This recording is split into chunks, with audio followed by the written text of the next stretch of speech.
بسم اللہ الرحمن الرحیم۔ السلام علیکم۔ آج 25 مارچ بروز سوموار ہم بات کریں گے بے جا سیاسی مداخلت کی وجہ سے دو بڑے عہدیدار، ایک بڑے ادارے کے سربراہ اور ان کے ساتھ ایک سینئر عہدیدار نے استعفیٰ دے دیا۔ اس کی تفصیل میں آپ کے ساتھ شیئر کروں گا۔ اسی طریقے سے دوسری جانب پی سی بی میں بھی بڑا ایک عہدیدار مستعفی ہو گیا ہے، اس کی تفصیل بھی میں آپ کے ساتھ شیئر کروں گا۔ اور سپریم کورٹ آف پاکستان میں اہم سماعت ہوئی ہے صحافیوں کو ہراساں کرنے سے متعلق، اس کی تفصیل بھی میں آپ کے ساتھ شیئر کروں گا۔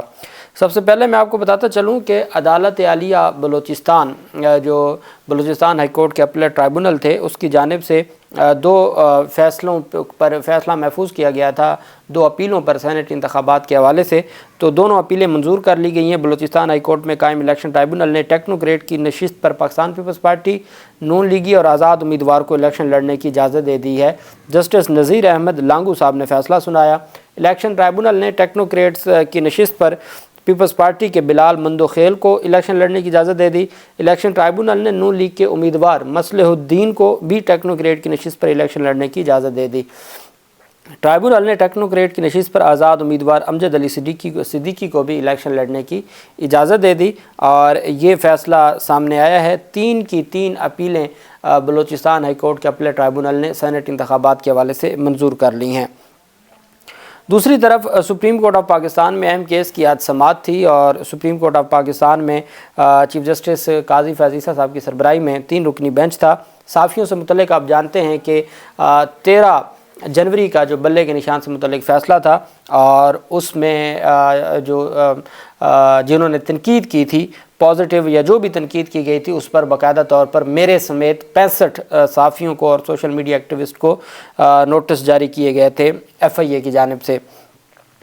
ان نوٹسوں کو چیلنج کیا گیا تھا سپریم کورٹ آف پاکستان میں، اور جو JIT بنائی گئی تھی اس کو بھی چیلنج کیا گیا تھا سپریم کورٹ آف پاکستان میں، اور پہلے سے ایک صحافیوں سے متعلق آج کو نوٹس زیر التوا تھا، تو عدالت نے اس کے ساتھ ہی ٹیک اپ کیا تھا موجودہ جو JIT تھی نگران حکومت کی، اور FIA کی جانب سے نوٹس اور کارروائیاں۔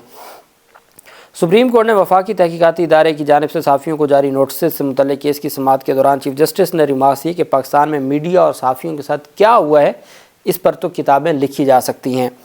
3 رکنی بینچ تھا۔ جسٹس محمد علی مظہر صاحب اور مسرت ہلالی صاحبہ بینچ میں شامل تھے۔ سماعت کے آغاز پر اٹارنی جنرل منصور عثمان آوان اور پریس ایسوسی ایشن آف سپریم کورٹ کے وکیل بیرسٹر صلاح الدین روسٹم پر آ گئے۔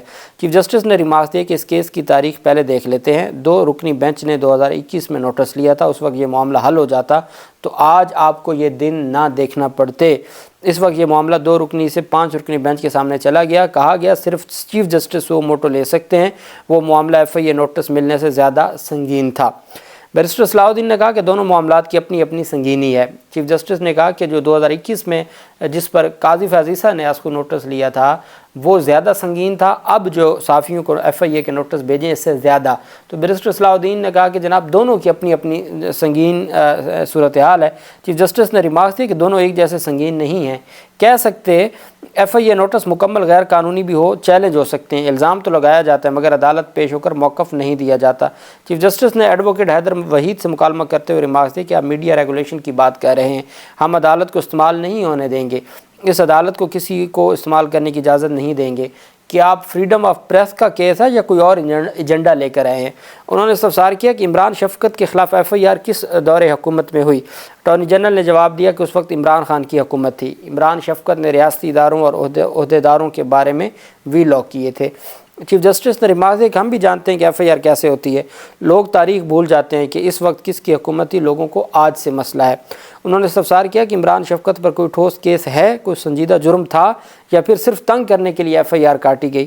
جواب میں اٹارنی جنرل نے کہا کہ عمران شفقت نے کوئی سنجیدہ جرم نہیں کیا، میرے خیال میں اس کیس میں ایسا کچھ نہیں ہے۔ چیف جسٹس نے اٹارنی جنرل سے استفسار کیا کہ ریاست سے پوچھ رہا ہوں کہ صحافیوں کے خلاف فوجداری جرم بنتا تھا۔ جواب میں اٹارنی جنرل نے کہا کہ میرے خیال میں کوئی فوجداری جرم نہیں بنتا تھا۔ دری اثنا FIA نے صحافی عمران شفقت اور عامر میر کے خلاف مقدمات واپس لینے کی یقین دہانی کروا دی۔ عامر میر جو ابھی حامد میر کے بھائی ہیں اور نگران وزیر اطلاعات بھی رہے ہیں، یہ بیسیکلی ان عمران شفقت اور عامر میر کے خلاف FIA کے کوئی مقدمات بنے تھے، اور اس پر اس وقت کے قاضی فیاض عیسیٰ صاحب جو جج تھے سپریم کورٹ کے، انہوں نے آسکو نوٹس لیا۔ پھر یہ معاملہ 5 رکنی بینچ میں چلا گیا، جس میں یہ فیصلہ آیا تھا کہ آسکو نوٹس صرف چیف جسٹس لے سکتا ہے۔ تو وہ کیس تھا اور اب یہ نیا کیس تھا۔ چیف جسٹس نے استفسار کیا بیرسٹر صلاح الدین آپ کی درخواست کیا ہے؟ بیرسٹر صلاح الدین نے جواب دیا کہ پریس ایسوسی ایشن سپریم کورٹ اور ہائی کورٹ ایسوسی ایشن کی درخواست ہے، میں متی اللہ جان اور ابصار عالم کی بھی نمائندگی کر رہا ہوں۔ انہوں نے دلائل دیتے ہوئے کہا کہ ایف آئی اے انکوائری درج کرنے کے بعد گرفتاری کا اختیار رکھتی ہے، اس اختیار کو میڈیا اور صحافیوں کی آواز دبانے کے لیے استعمال کیا جاتا ہے۔ چیف جسٹس نے استفسار کیا کہ ہم کسی ایف آئی آر کو درج ہونے سے کیسے روک سکتے ہیں؟ ایف آئی آر غلط ہو سکتی ہے مگر اسے کیس ٹو کیس ہی دیکھا جائے گا۔ پاکستان میں میڈیا اور صحافیوں کے ساتھ کیا ہوا اس پر تو کتابیں لکھی جا سکتی ہیں۔ بیرسٹر صلاح الدین نے کہا کہ پیکا کی ایک سیکشن 20 ہے جسے بار بار غلط استعمال کیا جاتا ہے۔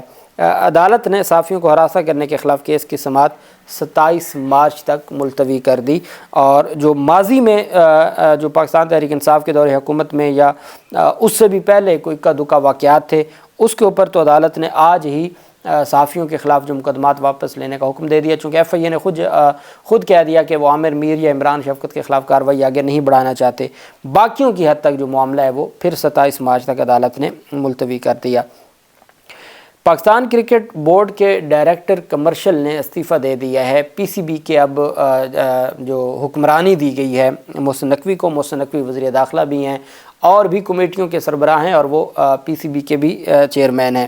اور آپ جانتے ہیں کہ ابھی حال ہی میں 2 جو سابق کرکٹرز تھے انہوں نے اپنے استعفے واپس لیے ہیں۔ اب تو یہ باتیں بھی سامنے آ رہی ہیں کہ شاہد آفریدی کو بھی استعفیٰ واپس لے لینا چاہیے، باقیوں کو بھی استعفے واپس لے لینے چاہیے، بجائے اس کے کہ آپ نئے لوگوں کو آگے آنے دیں جو کھیل چکے ہیں بس کھیل چکے ہیں۔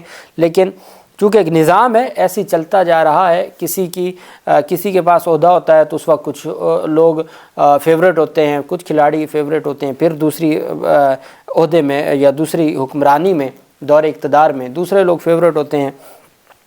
بابر حامد مستعفی ہو گئے ہیں، یہ ڈائریکٹر کمرشل تھے بابر حامد پہلے رمیز راجہ کے دور میں رہے تھے ڈائریکٹر کمرشل، پھر وہ چلے گئے تھے، اور ابھی یہ جو احسان مانی اور رمیز راجہ کے دور میں وہ ڈائریکٹر رہے تھے، پی سی بی میں خدمات انجام دیتے رہے، اور اس کے بعد جب یہ ذکا اشرف کے دور میں ان کو واپس لایا گیا تو وہ چلے گئے تھے، رمیز راجہ کے جانے کے بعد وہ چلے گئے تھے، پھر ذکا اشرف کے دور میں وہ پھر واپس ان کو لایا گیا تھا۔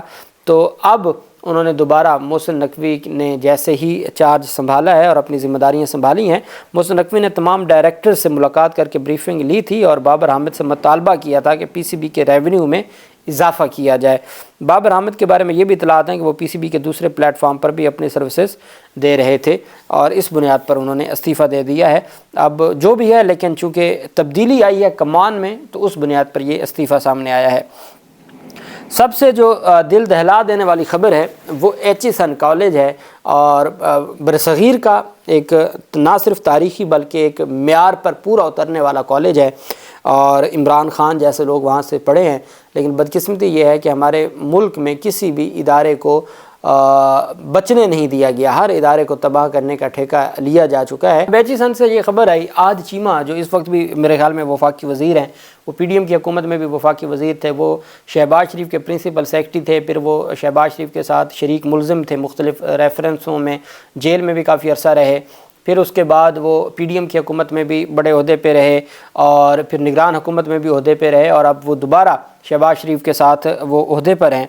تو ان کے حوالے سے ایک خبر گردش کر رہی تھی کہ ان کے 2 بیٹے یا 2 بچے پڑھتے ہیں ایچیسن میں، اور ان کی کوئی فیس معافی کے حوالے سے کوئی بات کی گئی، اور گورنر پنجاب نے، جو نون لیگ کے گورنر پنجاب ہیں، انہوں نے فیس معافی کا حکم دیا، جس کی بنیاد پر یہ اختلاف ہوا، اور 21 مارچ کو فیس معافی کے احکامات جاری کیے گورنر نے، اور جو آج مستعفی ہو گئے بیجا سیاسی مداخلت کا الزام لگا کے ایچیسن کے جو سربراہ ہیں۔ اب معاملہ اس طرح سے ہے کہ، اور ابھی عطا تارڑ نے بھی اس بات کی تصدیق کی ہے کہ ان کی میرٹ کے اوپر اور جائز فیس معافی کا حکم جاری ہوا ہے۔ ساتھ انہوں نے کہا کہ وہ 3 سال سے وہاں نہیں پڑھ رہے تھے، وہ پہلے اسلام آباد میں پڑھ رہے تھے، اور اب انہوں نے یہاں پہ انہوں نے اپنی اسٹڈی وغیرہ سٹارٹ کی، جو بھی ہے۔ اب اس لیول کے لوگوں کو فیس معافی کی مجھے تو نہیں سمجھ آئی اس پوری سائنس کی کہ کیا اپروچ ہے۔ بہرحال اب معروف تعلیمی ادارے ایچیسن کالج کے جو پرنسپل تھے مائیکل اے تھامسن، انہوں نے گورنر پنجاب سے وفاقی وزیر کے بچوں کے جرمانہ معافی سے اختلافات کے بعد عہدے سے استعفیٰ دے دیا۔ بچوں کی جو فیس معافی تھی اس کے حوالے سے اختلافات پیدا ہوئے گورنر اور پرنسپل میں، اور اس بنیاد پر یہ استعفیٰ آیا۔ ایئر وائی نیوز کے مطابق گورنر پنجاب ولی الرحمان سے ایک وفاقی وزیر کے بچوں کے فیس معافی معاملے پر اختلافات کے بعد لاہور کے معروف تعلیمی ادارے ایچیسن کالج کے پرنسپل مائیکل اے تھامسن نے اپنے عہدے سے استعفیٰ دیا۔ مستعفی ہونے کا اعلان کرتے ہوئے پوری ڈیٹیل انہوں نے لکھی۔ اعلان کرنے کے ساتھ ہی ایچیسن کالج کے پرنسپل مائیکل اے تھامسن نے عملے کے نام خط لکھا، جس میں انہوں نے کہا کہ اسکولوں میں اقربا پروری اور سیاست کی کوئی گنجائش نہیں ہوتی۔ بورڈ کی سطح پر جو ہو رہا ہے وہ آپ سب کو معلوم ہے۔ پرنسپل نے مزید لکھا کہ کالج کی شہرت کی حفاظت کے لیے بھرپور کوشش کی، لیکن چند افراد کی خاطر پالیسیوں میں تباہ کن تبدیلیاں لائی گئیں اور گورنر ہاؤس کے جانبدارانہ اقدامات کے باعث گورننس کا نظام تباہ ہو گیا ہے۔ مائیکل تھامسن نے کہا کہ اتنی در اندازی کامیابی سے چلنے والے اسکول کے لیے ناقابل یقین ہے۔ انتہائی بری گورننس کی وجہ سے میرے پاس استعفیٰ دینے کے پاس اور کوئی راستہ نہیں بچا۔ 1 اپریل کو اسکول چھوڑ رہا ہوں اور داخلوں کا حصہ نہیں بنوں گا۔ یہ ان کی جانب سے بیجا جو سیاسی مداخلت ہے اس کے باعث استعفیٰ دیا گیا ہے۔ اس کے ساتھ ہی ایچیسن کالج کی مینجمنٹ کمیٹی کے جو تھے سید بابر علی، انہوں نے بھی استعفیٰ دے دیا ہے۔ انتہائی افسوسناک بات ہے، اتنے کامیاب ادارے اور تباہی کی طرف جا رہے ہیں صرف بیجا سیاسی مداخلت کی وجہ سے۔ میں یہ سمجھتا ہوں کہ حکومت کو بھی بڑے پیمانے پر اور ریاست کو بھی اس کے اوپر ایکشن لینا ہوگا اور ہر صورت اپنے اداروں کو جو بچ گئے ہیں ان کو بچانا ہوگا۔ اللہ پاک پاکستان کا حامی و ناصر ہو۔ بہت شکریہ۔ اللہ حافظ۔ پاکستان زندہ باد۔